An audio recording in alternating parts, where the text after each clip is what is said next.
duit hadiah oleh bapak kuwi 2 kali lipat lho. Berapa Mbak? Liatin Mbak. Lihat. Ini Yakin itu uang 50.000. semua Mbak? Niki kertas iki, Miss. Tapi kena dijalne apa-apa iki. Yakin duit ini ya? Oh duit asli ini ya? Bukan untuk dipinjamkan ya? Ini bukan Tidak, untuk tak kirimkan, Miss. Jadi ini bukan pamer ya? Ini ada uang 50.000. Kemarin udah dikirim 50.000 ya Mbak ya? Nggih. Jadi ada buktinya. Ada buktinya. Lihat buktinya Mbak. Wis ngirim kabeh, Bro. Ini duit kabeh loh Mbak, tapi berupa kertas ya. Aku wis gak ngerti ini iki sing garane wong gendeng ya. Kenapa banyak orang stres gara-gara uang? Dan ini uang asli ya. Jadi mbaknya ini dapat bonus 100.000 ya Mbak ya. Nggih. 100 Hong Kong dollar. Dan yang ini adalah 50.000 Mbak. Iki duit tenan loh iki. Untuk duit ecek-ecek ya iki ya. Jadi Niki lho. ini ya. Pengirimannya rek deloken rek ugal-ugalan ya. 50.000 plus 50.000. Iki duit kabeh iki. Ora pamer iki ya. Jadi Iki nganu lho, Mbak.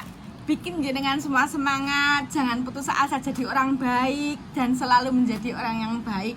Ben berkah, tambah akeh rezekine nggih. jadi itu pesannya dari Mbak Anissa ya. Kerja yang sabar ya Mbak ya, walaupun dianiaya ya. Sama kucenya ya, sama kaca ya. Sama kuma. Sama kumanya ya. Jadi iki loh hasilnya Mbak, long service. Makanya buat mbak-mbak yang di luar sing sering komplain-komplain, sing sering emosi tinggal karu-karuan iki loh. Bukti dari kegigihannya Kesabaran. Mbak Anissa ini, kesabarannya Mbak Anissa ya, jaga orang stroke ya Mbak ya. Jaga orang yang pernah stroke tapi sehat bisa jalan. Terus stroke lagi sampai 3 kali ya. Nggih. Iya, Tapi jadi masih bisa jalan alhamdulillah. iya, sangat bangga sekali ya Mbak ya. Ternyata di luar sana masih ada orang baik walaupun musimnya Mas Corona. Ini duit tenan iki. Iki duit kabeh ya iki ya. 50.000 Mbak. 100 sing 50 wis kekirim. Jadi buat orang Indonesia entenono ya. Assalamualaikum warahmatullahi wabarakatuh. Gimana kabarnya hari ini? Semoga Tuhan tetap memberkati kita, memberikan penerangan pada kita, memberikan kekuatan pada kita di hari-hari ini. Karena situasi di luar semakin menakutkan, semakin ngeri ya. Kembali lagi pada hati dan pikiran kita. Sekali lagi, apa yang terjadi hari-hari ini adalah kita semakin terpengaruh dengan keadaan kita, semakin ikut dalam alur COVID-19 yang semakin tidak karu-karuan. Saya selalu bilang bahwa percaya deh, semuanya akan berlalu dan tiba-tiba datang pasti tiba-tiba pergi. Kira-kira dari tahun 2020 sampai sekarang sudah hampir 2 tahun lebih ya. Jadi saya mengharapkan mbak-mbaknya tetap sabar, tetap kuat. Karena tidak ada yang bisa kita lakukan kecuali kita berpikiran positif dengan hasil tes swab negatif, itu aja. Di hari-hari ini seperti yang saya katakan, banyak mbak-mbaknya yang selalu telepon saya, selalu curhat sama saya, tapi tidak pernah membutuhkan solusi. Saat saya bertanya, apakah mbaknya butuh saya telepon majikan, apakah mbaknya butuh saya ngobrol sama majikan, jawabannya enggak gitu loh. Jadi di mana saya selalu berpikir bahwa mbak-mbaknya itu sebenarnya tidak butuh solusi, mbaknya itu tidak mengharapkan orang lain untuk membantu gitu. Mbaknya cuma membutuhkan seseorang untuk mendengarkan. Dan kadang-kadang mbaknya harus paham juga, saya pribadi punya masalah dan juga punya rasa jengkel di mana saat saya ngomong berkali-kali, mbaknya itu tetap mencoba untuk membenarkan apa yang mbaknya katakan gitu loh. Hari ini ada mbaknya yang telepon saya dan mengatakan bahwa orang tuanya meninggal dunia. Sorry ya. Orang tuanya meninggal dunia, ibunya meninggal dunia dan dia telepon saya, dia menanyakan apa yang harus dia lakukan. Jadi saya jawab kalau memang kamu pingin pulang ya one man notice. Jadi kamu ngasih surat ke majikan bahwa saya pingin pulang Indonesia karena keluarga saya ada yang meninggal, tetap ngasih one man notice karena kamu gimana pun nggak bisa pergi langsung gitu loh. Kalaupun kamu pingin pergi langsung bisa, kamu harus bayar majikan.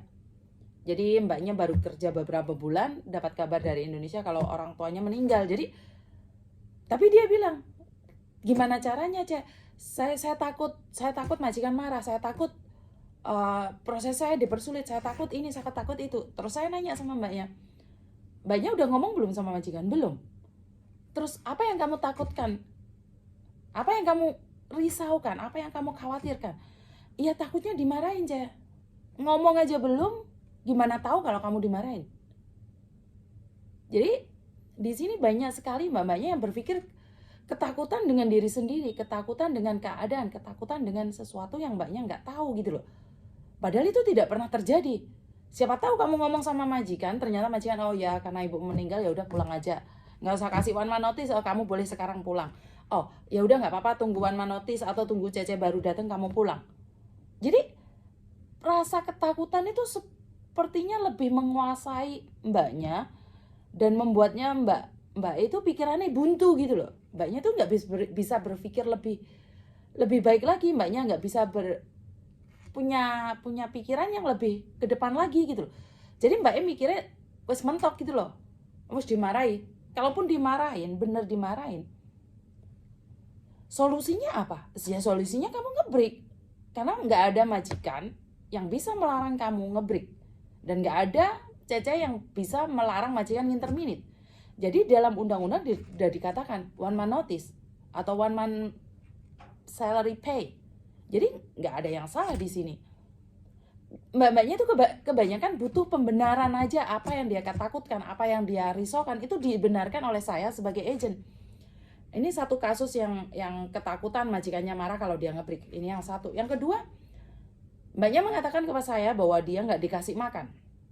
Dia foto-foto majikannya nggak ngasih makan, makannya cuma sama sayur, makannya cuma sama sambal, terus ke rumah sakit bayar sendiri. Dan saya selalu di SMS-nya, Mbak boleh nggak aku komplain majikan? Mbak boleh nggak aku ngomong sama majikan? Jawabannya jangan dulu, tunggu dulu. Dan pada hari ini aku ngomong sama mbaknya, Mbak kamu butuh solusi atau butuh pembenaran? Karena sekali lagi dia nanyanya bukan sekali dua kali dan pertanyaannya tetap sama, kamu itu butuh solusi atau memang curhat gitu loh. Dan dia bilang entar aja Mbak, aku nggak mau punya masalah, aku nggak mau ribet. Tapi apa gunanya ngomong sama saya kalau saya tidak memberikan jalan keluar? Dan pada akhirnya saya mentok hari ini, saya ngomong sama majikan, ternyata majikan bilang di kulkas banyak masakan, banyak makanan. Kan kamu sendiri yang harus masak dong, kan nggak mungkin majikan yang masak. Tapi majikannya makannya jam 5, jam 4 ya. Mereka nggak makan siang atau paginya sarapan roti saja. Sekali lagi majikan udah bilang sama saya, kamu boleh ambil di situ, tapi pamitan. Dan Cece-nya ini merasa risih kalau disuruh pamitan, harus diminta, itu merasa risih. Dan dia bilang, di majikanku dulu aku harus ambil sendiri, aku apa-apa sendiri. Ingat, saya kerja di agent 12 tahun di satu agent ya. Saat saya kerja di Bandung, saya juga belajar, saya harus nanya sama orang-orang lama di sini. Saya harus penyesuaian juga. Jadi saya nggak bisa seenak saya sendiri gitu loh. Sekali lagi, kalau mbaknya masuk majikan baru, semuanya itu butuh penyesuaian. Semuanya itu butuh waktu. Dan mbaknya baru kerja 1 bulan, 2 bulan udah bilang majikannya cerewet lah, suruh ngepel 5 kali, 10 kali lah. Kan sekali lagi penyesuaian, dan majikan juga nggak kenal kamu nggak kenal majikan. Ini yang kedua ya. Jadi ini juga mbaknya pingin pembenaran dari saya bahwa apa yang dia katakan bahwa memang benar. Dan sekali lagi tadi saya sedikit rada punya sedikit emosi keluar, di mana saya bilang, Mbak Elek samain nggak berbicara, mana aku tahu kalau nggak boleh, mana aku tahu kalau kamu nggak boleh makan ini makan itu. Sementara majikan ngomong sama aku, ambilen, yang penting ngomong. Kan ada makanan lain, kalau kamu nggak makan ini nggak makan itu, otomatis aku akan ngomong sama majikan, tolong sediakan ini sediakan itu. Benar nggak? Jadi saya nggak bisa mengatakan bahwa mbaknya itu nggak komunikasi gitu loh. Mbaknya itu nggak mau komunikasi, tapi maunya komplain. Saat komplain saya mau meluruskan, itu saya dilarang gitu loh. Terus posisi saya itu seperti apa? Itu yang pertama ya. Jadi kalau memang butuh solusi, memang ke saya bisa mendengarkan mbaknya. Tapi kalau mbaknya cuma butuh ngomong, silakan juga, saya juga bisa mendengarkan. Tapi ingat, jangan tanya saya untuk pembenaran. Jadi saya nggak akan membenarkan apa yang mbaknya butuh pembenaran. Saya berkata tentang aturan yang ada. Karena menurut saya Saya bekerja menurut aturan yang ada. Kalau saya salah, saya akan minta maaf. Saya tidak ragu-ragu untuk meminta maaf. Karena wajar sebagai manusia, saya juga tempatnya salah dan dosa. Jadi saya akan memperbaiki karena kita sama-sama belajar. Itu yang pertama tadi, orang tuanya meninggal. Yang kedua, mbaknya yang nggak dikasih makan katanya. Tapi ternyata majikannya bilang, kamu boleh ambil makanan, terserah kamu. Dan yang ketiga adalah majikan selalu ngomong sama dia mau ngintermini dia. Jadi ini mbaknya telepon aku, ngasih tahu aku, cek kalau aku diinterminate apakah dapat majikan. Terus aku nanya, mbaknya apakah dari agen Bandung? Mbaknya bilang, iya cek, aku dari agen Bandung. Saat aku cek di komputer memang di agen Bandung dan aku lihat track recordnya nggak ada masalah, majikan nggak komplain. Jadi saya nanya sama dia, mbak, majikan cuma ngomong aja atau gimana? Iya cek, dia bilang mau ke Kanada, mau ke Amerika. Jadi dia mau nginterminate. Oke, kalau memang diinterminate, ya udah pulang aja. Apakah saya bisa dapat majikan? Kalau dapat majikan pasti bisa. Tapi masalahnya visa. Kalau memang majikan mau relocation, mau ke Kanada, kemana, nggak masalah. Kamu masih bisa cari majikan di kita masih bisa bantu. Tapi masalahnya, sampai beberapa lama ini majikan pun nggak ada telepon sama kita. Jadi kita anggap nggak ada masalah gitu loh. Kalau memang majikan telepon kita dan mengatakan bahwa mbaknya ini diinterminate, mbaknya ini nggak boleh kerja, mbaknya ini mbaknya mau relocation ke tempat lain, ke negara lain. Jadi saya baru percaya gitu loh. Tapi kalau mbaknya nyuruh saya telepon majikan, itu salah mbak. Saya seolah-olah mengikuti ikut campur masalah rumah tangga majikan. Sementara majikan bisa bilang, aku cuma ngomong aja wo, aku nggak benar-benar ngomong wo. Jadi sekali lagi, kasih black and white. Jadi kasih aku approve kalau memang ngomong. Jangan seperti mbaknya tadi yang difotoin ke aku masalah makanan sama sayur aja, tapi sebenarnya dia boleh makan. Itu approve, tapi kan nggak valid gitu loh. Terus kayak kasus yang ketiga mbaknya yang majikannya mau relocation itu. Jadi sekali lagi, kalau kamu kerjanya bagus, otomatis majikan akan kasih release letter yang bagus. Kalaupun dia relocation, kalaupun dia di-interminate, tapi setidaknya punya kata-kata yang lebih bagus lagi. Itu yang ketiga ya. Jadi semua ini kekhawatiran. Dari mbaknya yang pertama orang tuanya meninggal, itu kekhawatiran takut bicara sama majikan. Seperti mbaknya yang nggak dikasih makan, itu kekhawatiran majikan tidak memberi dia makan padahal dia berhak ngomong. Yang ketiga, dia khawatir kalau diinterminate nggak dapat majikan, nggak dapat visa, tapi majikan nggak pernah komplain. Jadi saya rasa ini sekali lagi dibahas berkali-kali, dibahas berulang kali, itu nggak akan selesai mbak. Dan yang keempat, mbaknya curhat dan pada akhirnya kabur. Sekarang sudah ada tinggal di luar. Nanya sama saya solusinya apa? Waktu mbaknya curhat, waktu mbaknya ngomong, saya kasih solusi, mbaknya mental. Dan saya tidak bisa ngecek majikannya ya, karena majikannya bukan dari Bandung ya, jadi saya tidak tahu mbaknya ini seperti apa atau bagaimana, saya kurang tahu. Saya cuma dengerin dari pihak mbaknya aja. Tapi kalau 3 kasus ini kan semua anaknya Bandung, jadi kan saya punya track recordnya di mana saya akan bisa komunikasi sama majikan langsung ya. Di sini saya merasa seneng bisa langsung komunikasi dengan majikan. Kalau mbaknya bermasalah, saya langsung bisa kontak majikan karena mbaknya kan dari Bandung. Tapi kalau mbaknya dari luar, saya cuma bisa dengerin aja. Sekali lagi saya cuma bisa gimana ya? Solusi saya kasihkan, tapi saat mbaknya kabur saya nggak bisa kasih solusi lain lagi gitu loh.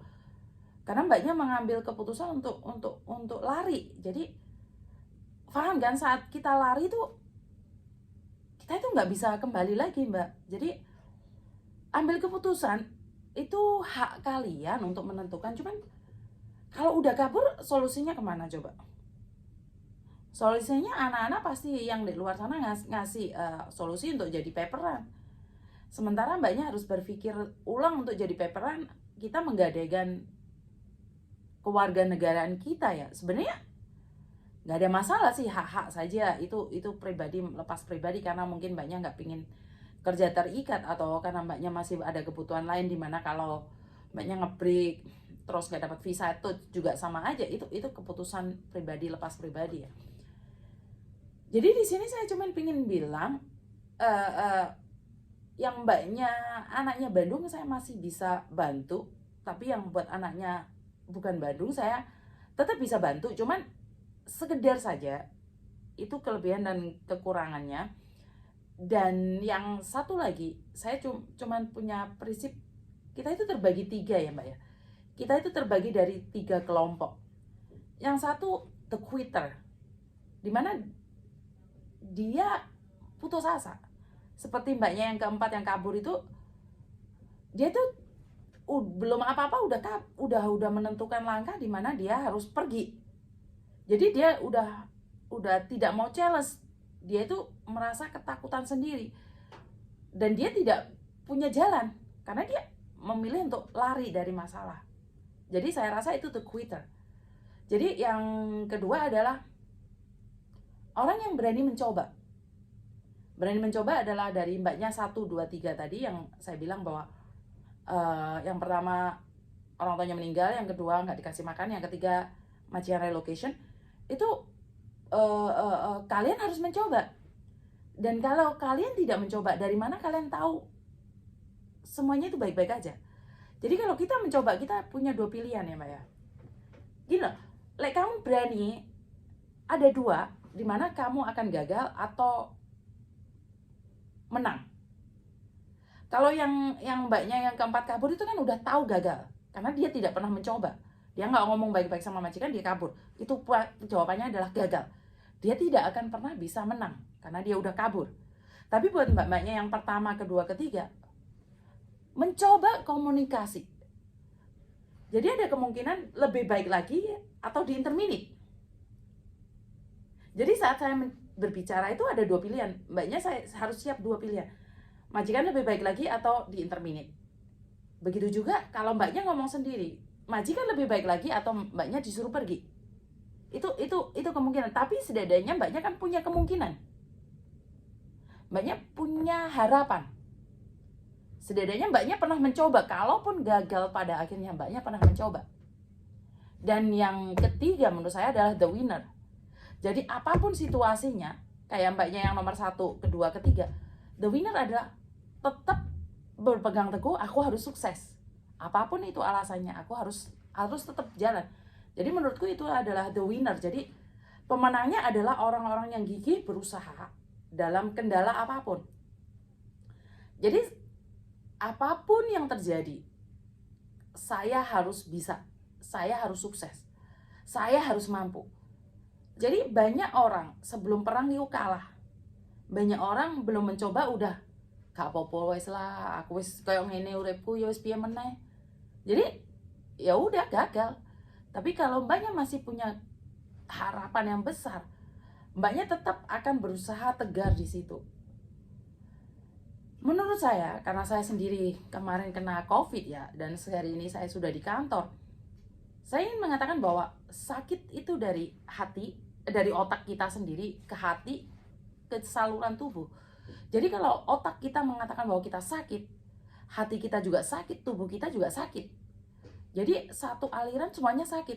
Tapi kalau kita berpikir, saya tahu saya sakit, tapi saya akan berusaha untuk sembuh. Saya punya motivasi untuk cepat sembuh. Jadi di dunia ini nggak ada orang yang nggak mungkin sakit ya mbak ya. Jadi mbaknya itu ada kemungkinan sakit, ada kemungkinan lemah, itu mungkin.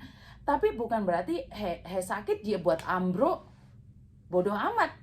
Aku sakit, kalau mau interminate aku tak laporin. Jadi itu namanya nantang dan bodoh amat. Menurut saya kalau memang sakit, gimana caranya sembuh? Dan pakai positive thinking. Kita harus berpikir bahwa aku harus sembuh karena aku butuh uang, karena aku butuh untuk tetap bekerja, dan aku butuh job ini karena keluarga aku di sini membutuhkan biaya, keluarga aku butuh suami aku, anak aku butuh uang untuk masa depanku. Jadi mbaknya tetap gigih, tetap kuat gitu loh. Jadi kalau sakit menumbangkan kita, yo repot mbak. Sekali lagi repot memang. aku lu sakit-sakitan, 2 tahun yang lalu aku udah sakit-sakitan, 3 tahun yang lalu aku sakit-sakit, terus ngapain masih bertahan di negeri beton? Ingat, negeri beton ini sangat keras ya Mbak ya, apalagi Mbaknya lihat di luar sana kesetresannya semakin menjadi-jadi ya. Mbaknya lihat di MTR, di stopan bis, orang Hong Kong semakin, saya kurang tahu gimana ngomongnya ya, dan sempat dari media-media Singapura mengatakan bahwa Hong Kong people idiot. Jadi ini udah di sosial media udah parah banget, tau nggak? Orang-orang Hong Kong sekarang mungkin karena kurang liburan ya Mbak ya, jadi efeknya tuh berat banget di orang-orang Hong Kong. Tidak semua, saya mengatakan bahwa tidak semua, tapi di beberapa sosial media udah diekspos segitu banyak. Ada perempuan yang menari-nari di MTR, ada yang pakai apa itu, hidungnya air liurnya ditempelin di kaca atau di jalan-jalan. Terus ada juga yang jalan sambil ngesot di terminal bis, dan ada orang yang lompat-lompat, ada orang yang, pokoknya banyak banget deh kejadian-kejadian orang Hong Kong sekarang yang punya tekanan mental, punya tekanan batin yang memang benar butuh healing ya kayaknya mereka. Tapi di sini saya percaya mbak-mbaknya nggak butuh itu semua. Mbaknya butuh fokus dengan tujuan kita, mbaknya tetap pasti bisa. Dan karena kenapa saya yakin orang-orang Indonesia yang ada di Hong Kong ini pasti bisa bertahan ya, karena kebutuhan kita di Indonesia lebih banyak dan perjuangan di Indonesia lebih berat ya Mbak ya, karena situasi kayak gini ini swasembada pangan sangat mahal sekali di Indonesia, apalagi minyak harganya meloncat-loncat ya. Jadi saya merasa sangat kecewa dengan keadaan yang ada di Indonesia. Tapi apa yang bisa kita lakukan? Kita tetap fokus dengan tujuan kita, cari uang dan berdoa. Dan ini sekali lagi buat satu mbaknya yang videonya saya upload awal tadi ya, sebenarnya kalau hitungan manusia 1 tambah 1 itu 2, tapi dalam hitungan Tuhan 1 tambah 1 itu bisa 50. 1 tambah 1 itu bisa 50 ribu. 1 tambah 1 itu bisa 100 ribu. Kenapa saya bilang seperti itu? Karena rezeki dari Tuhan itu tidak bisa kita prediksi, dan rezeki dari Tuhan itu tidak ada logika. Jadi kalau Tuhan udah kasih aja, ini punyamu. Tapi bukan berarti kita nggak berusaha ya. Jadi nggak mungkin kita cuma duduk doa aja uang bertaburan di kepala, itu sesuatu yang mustahil. Tapi ingat, tidak ada yang mustahil bagi Tuhan saat Tuhan punya rencana buat kita. Apakah Tuhan tuh sayang sama orang malas? Iya, Tuhan sayang sama orang malas karena Tuhan tidak pernah pilih-pilih. Tapi Tuhan juga izinkan untuk orang yang semangat, untuk orang yang pekerja keras, untuk mengambil rezeki orang malas, untuk mengambil rezeki orang-orang yang tidak niat pingin mencari sesuatu yang lebih baik. Makanya saya bilang, apakah saya ini malas? Saya juga malas. Kenapa saya bilang malas? Karena saya punya pikiran saya harus bekerja keras, ntar tua dikit saya sudah nggak perlu capek-capek, nggak perlu susah-susah kerja, saya nggak perlu pakai otak saya untuk mikirin mbak-mbaknya yang bermasalah. Jadi hari ini saya bekerja keras, walaupun saya COVID kemarin saya di rumah, sampai Mbak Kontreng bilang sama saya, Mbak Yuni sebenarnya kamu butuh istirahat, Mas Sandro juga bilang sebenarnya kamu butuh istirahat. Saya butuh istirahat, tapi saya tetap punya semangat untuk bekerja, karena saya percaya Tuhan sayang sama semua orang, biarpun siapapun mereka malas atau mereka pekerja keras. Cuman pekerja keras diizinkan mengambil rezeki orang yang malas. Jadi buat mbak-mbaknya yang di luar sana yang putus asa, ingat rezeki kalian akan diambil orang gitu loh. Jangan pernah putus asa, jangan pernah takut mencoba. Sekali lagi, Tuhan itu adil, Tuhan tidak pilih kasih, dan Tuhan tetap membagikan rezeki yang malas atau tidak malas. Tapi yang malas mungkin nggak kebagian karena udah diambil sama yang rajin. Ya, balik lagi sama mbaknya yang tadi dapat uang 100 ribu itu. Apakah mbaknya ini bekerja sangat mudah? Tidak. Waktu jaga anaknya itu, anaknya nggak sopan sama sekali loh mbak. Pakai emosi tingkat dewa mungkin ya. Kenapa pulang ke sekolah kakinya, sepatunya dilempar sana lempar sini. Tapi dengan rasa kasih sayang seperti ibu, dia itu bisa merubah anak ini menjadi lebih baik lagi. Anak ini yang nggak punya sopan santun, anak ini yang nakal, berubah menjadi respect, menjadi hormat, menjadi lebih baik lagi. Dan Tuhan punya hitungan itu, Tuhan punya rencana itu. Dan mbaknya finish kontrak bulan 6, akhirnya mbaknya dikasih uang bonusan sebanyak itu sama majikannya. Jadi ini adalah yang terbaik, dimana kalau dalam hitungan long service kerja 4 tahun itu nggak dapet ya, nggak dapat segitu, nggak dapat 100.000. Tapi karena mbaknya melakukan yang terbaik, jadi kenapa tidak? Jadi uang 100.000 mbaknya dapatkan. Sekali lagi, Tuhan itu adil. Tetap sabar, tetap mencoba, dan jangan pernah takut untuk gagal. Karena saya rasa kegagalan itu buat orang-orang yang tidak pernah mencoba.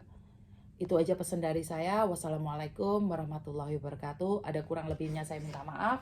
Dan buat mbak-mbaknya yang tadi saya sebutkan masalahnya, bukan saya ingin menceritakan aib kalian, tapi saya ingin berbagi sama yang lain. Bye-bye.